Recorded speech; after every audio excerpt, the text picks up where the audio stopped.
Thank you to Wizards of the Coast for sponsoring this video about Magic the Gathering Arena.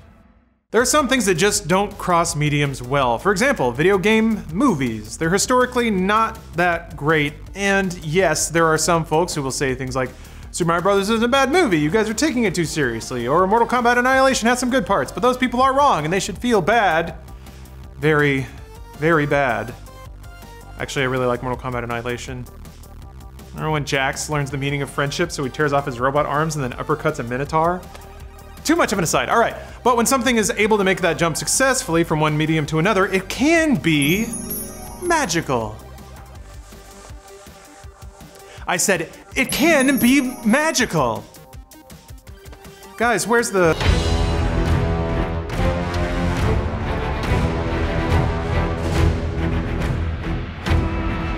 Magic the Gathering Arena looks to take the classic strategy card game and bring it in a digital free-to-play format to PC. Seems like a natural fit. Obviously, this isn't the first time Wizards of the Coast has tried to bring the famous tabletop strategy card game to the world of video games. Actually, Sid Meier did one in the late 90s that was pretty cool, like an open world action RPG. It was crazy, right? Anyway, with Arena, however, Wizards is hoping to recreate that same excitement that comes with building a deck and opening packs, battling friends, and taking on the strategic challenges and depth that a 26-year-old game has to offer. Yeah, that's right, Magic the Gathering is 26 years old, and with that long lifespan comes a multitude of strategies and mechanics that, to be honest, we really can't cover in just one video. But what we can do is open the door to those who may have been interested in Magic and didn't pick it up, because doing things like buying starter decks and learning from people face to face can be a bit intimidating and overwhelming. We get that. When I learned Magic, it was because my friend taught me just because he wanted somebody to beat.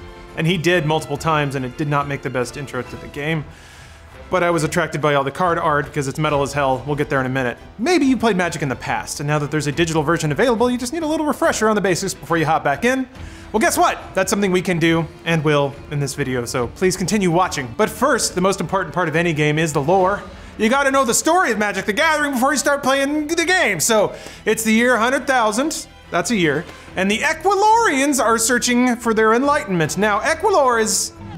wait, As much as I like lore, I don't think we can do this. Aaron, I told you we had to cut this. Remember, you wrote those 30 pages and it was too much because the runtime is too long and we have to get this edited and done. We're just gonna focus on the game and how to play, all right? No, that's not all right. How are they supposed to understand the game if they don't know the story behind the game? Also, it's year negative 100,000, not 100,000. What are you, some kind of... Thank you, all right. So the basic gameplay of Magic the Gathering revolves around two players representing wizards that are also known as planeswalkers. Yes, this is metal as hell, and it's gonna get more metal before we're done. Each player starts with 20 life points, and the goal is to do enough damage over time to whittle the opposing wizard's life down to 0. Usually it's the creatures you summon who will be doing most of that damage to the mage sitting across from you. Each creature has a pair of numbers that correspond to its power and its toughness. Power is how hard it attacks, toughness is, it's kinda like hit points, but it resets every round. It'll make sense in a minute. To give you an example, here we have Chandra's Ember Cat. Yes, I'm gonna say it like that every time. In the bottom right corner, you see the numbers 2, and then a slash, and then a 2. 2, 2. That means it has 2 power and 2 toughness. Essentially, it'll do 2 damage to whatever it's fighting, and it can take up to 2 points of damage on a turn. The good news is at the end of the turn, the whole turn, a creature returns back to full health as long as it didn't take damage equal to or more than its toughness. If it does take damage more than its toughness, then unfortunately it's headed right to the discard pile.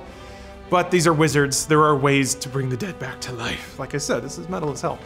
But it's important to remember you can't just call in any old creature whenever you want. That would be chaos, and these are wizards, they have rules. No, you have to show it that you care and that you want it to be happy, and to do that you have to play land cards. So these land cards can be activated or tapped, as it's called within the world of Magic, to generate magical resources called mana. For example, this Ember Holler, I told you I do that, requires 2 red mana, which we can see in the top right corner of the card. Meanwhile, this Goblin Smuggler, it doesn't work with that, but this requires 2 of any color mana and just 1 red mana. So colors are an important part of Magic the Gathering. It's not just the fact that you're tapping lands that matter to your creatures. You have to make sure you're tapping the right kinds of lands to make them happy enough to show up and help you destroy the fellow finger waggler across from you on the battlefield. Which, you know, If you think about it, now it's just 2 wizards and 2 ivory towers, like summoning magical force from their domain, and if you're surrounded by swamps, then you're gonna have a lot of zombies on your hands. Accordingly, Magic represents these lands and their unique corresponding creatures, spells, and etc. to 5 colors: red, black, blue, white, and green. And each color has its own style of play, so you can pick the one that matches your style. Red decks, for example, use mountains and tend to be very aggressive. You know, you can live out your Trogdor fantasies by burninating your opponent's countryside until you leave nothing but ash and devastation. And if we're honest, probably a few cuss words thrown your way as well. That's just magic, it gets heated. Black decks are based around swamps and swamp people and creatures and things, so they're kind of like vampires. So it's kind of like True Blood, the card game, I guess. These kinky folks like to hurt themselves as much as they like to hurt their opponents. So keep that in mind when you're playing against somebody who, you know, really, really likes their black deck. Blue decks have beautiful islands full of flying creatures, merfolk, sailors, and other water-themed things. Basically, it looks like a Trapper Keeper folder. But really, the most important thing here is to ask yourself, do you like drawing a lot of cards and telling other people no? If so, then this deck is absolutely for you. Counterspells are beautiful. White decks help you build up massive armies of true believers, including angels that slowly take over the battlefield, then manifest Destiny style until basically you've overwhelmed your opponent and they find themselves confused and dominated, and yet they kind of like it. Well, no, that's more of a black deck thing. Also, you can heal yourself a bunch with the white deck, so that's cool for you, not for your opponents. They hate that. That is actually super aggravating, especially when you think you're about to win and then your opponent recovers all their life. Oof, and they can burn out your deck that way. Strategies, we'll get there in a minute. Finally, the green deck is all earthy with huge tracts of land. You have smaller woodland creatures and people who fight for you early on, but eventually you get to summon giant badass behemoths like Kalta, Primal Hunger, a legendary elder dinosaur that shows up to devour your opponent while stomping their army into the lush foliage you've summoned around you. So that's kind of the 5 colors and also the 5 sort of philosophies that really do play into the cards and how they operate within the game. In Arena, after the tutorial, you'll start off with access to 5 monocolored starter decks, 1 for each color, that you can use to find the style that best matches your play style. Now for me, back in high school and college, I mainly played a green deck, but I'm older now, I'm wiser, so when I first logged onto Arena, I found myself more drawn to the build up and heal thyself mentality of the white deck. It just seemed to offer longer games where my strategy could actually play out instead of really needing to hope for some lucky draws where I could get an instant win. It just seems to fit me better now. And now as you play with each starter deck, you'll unlock points that you can place in the Mastery Tree. This unlocks more cards for each deck, including some snazzy looking variants, like my friend, the Impassioned Orator, who heals me for 1 life point whenever another creature under my control enters the battlefield. If you get a few of those under your control, and yeah, your life points will basically be unstoppable until your opponent starts taking them out, if they even can. Strategy. Eventually, you'll be able to unlock the first sets of what I call complementary hybrid decks. These are things like the combinations of blue and black, white and green and red. You get the idea. It's not so much complementary colors, well it is, but it's also abilities that reinforce each other, which is kind of neat. Hybrid decks offer a bit more depth of strategy and can create some very interesting combos, but naturally it comes with increased complexity in making sure you have enough of each type of land to have the required mana to summon in creatures, cast spells, etc. You can get into the place where you have all of one color and only the other kind of card in your hand, and then you can't do anything. It's luck of the draw in addition to the build of your deck. It's all about mitigating or balancing risk. It's part of deck building in general. That said, they can really be a lot of fun if you find the right deck for you. For example, remember when I said I enjoyed the mono white starter deck? Yeah, that kind of went away when I unlocked the black and red combo deck, also known as the Cult of Rakdos. So I liked it for 2 reasons. First, it has a really interesting style between how aggressive it is, the red side of the deck, while opening up some really interesting strategy plays built around sacrificing my own creatures to power up the other creatures I have on the field, and that's the black side of the deck. It was a deck that, for whatever reason, it just clicked, it made sense.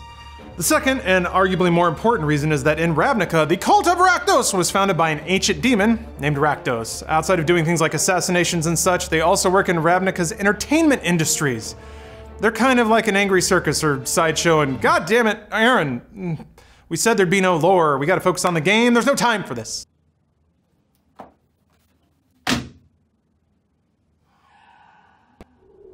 Sorry about that, let's just continue. Just open a new tab and start Googling it. It's a fun rabbit hole to fall down.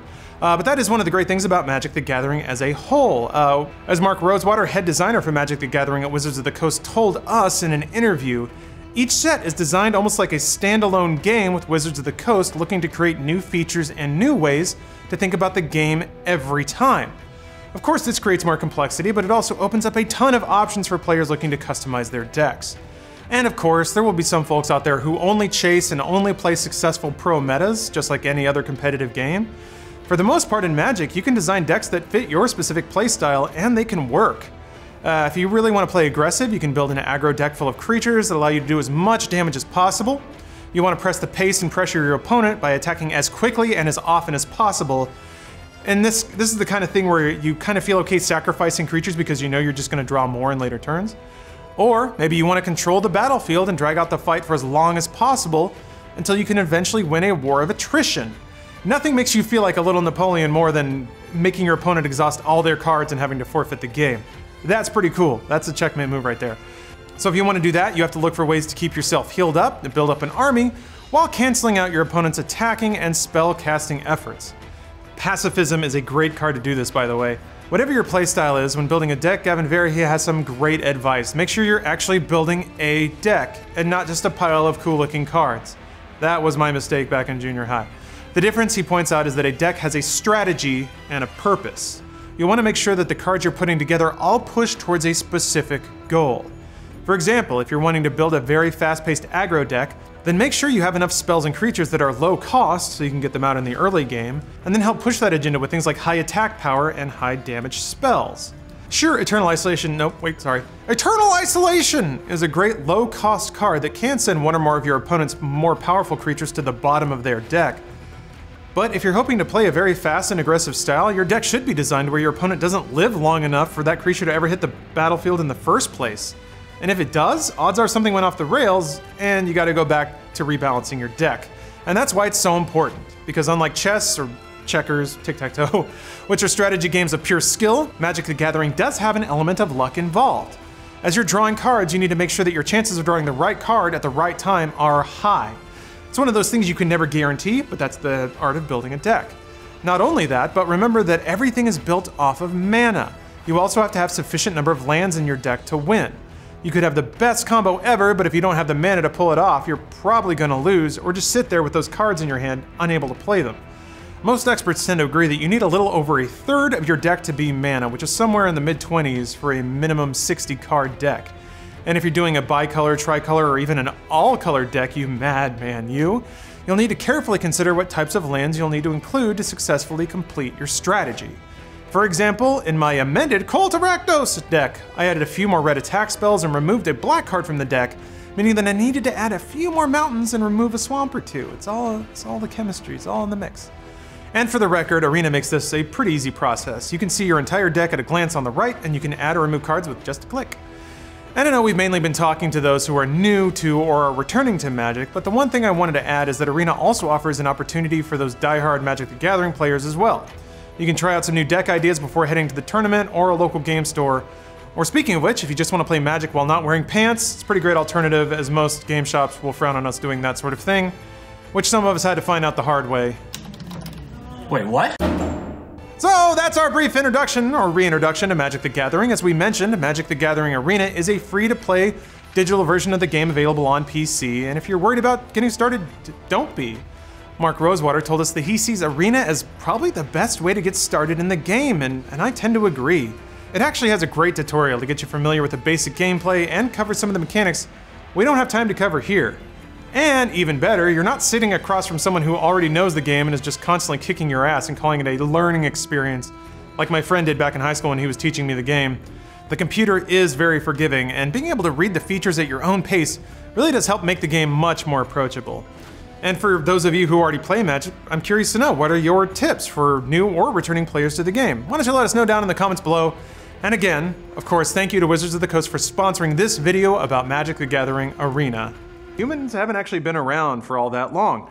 We're actually a tiny blip on the cosmic timeline, and yet we have this weird fascination with how our story ends. Whether it be from floods, large space rockets, angry space aliens, wars, religious end times technology, or the trusty old zombie, we seem to be fascinated with the idea of the end and what comes next. That